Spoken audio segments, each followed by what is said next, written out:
Pagpalang araw po sa ating lahat. Ako nga po pala si Angel Jen Aguilera at welcome po sa aking 365 Daily Devotion ni Pastor Russell Ocampo Seminary Edition. At ngayong araw po ay June 21, 2025 at ang topic po natin ngayong araw ay Limited Atonement, Sniper or Shotgun. And scripture po natin ngayong araw is Matthew chapter 1 verse 21. And yung concept po natin na Limited Atonement is better understood as a particular redemption is the Reformed doctrine that Christ's death was specially intended to save the elect, those whom God, in His sovereign grace, chose before the foundation of the world. This doesn't mean the power of Christ's sacrifice is limited.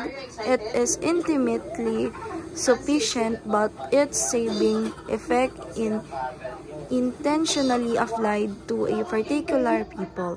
Jesus did not merely make salvation possible for everyone, He actually accomplished salvation for His sheep. This truth magnifies God's grace and secures our confidence in the cross. It truly saves. And yung scripture po natin yung araw na Matthew chapter 1 verse 21, sabi po dito, "She will bear a son, and you shall call his name Jesus, for he will save his people from their sin." Sa Tagalog po, siya yung manganganak ng isang lalaki at ang pangalang itatawag mo sa kanya ay Jesus, sapagkat ililigtas niya ang kanyang bayan sa kanyang mga kasalanan. And yung teaching number 1 po natin is God chose to love you unconditionally even before you were born. Sabi po dito na tayo po ay pinili ng mahalin ng ating Panginoong Diyos unconditionally, even hindi pa po tayo pinapanganak. And teaching number 2, Jesus died specially for you to save you 2,000 years ago.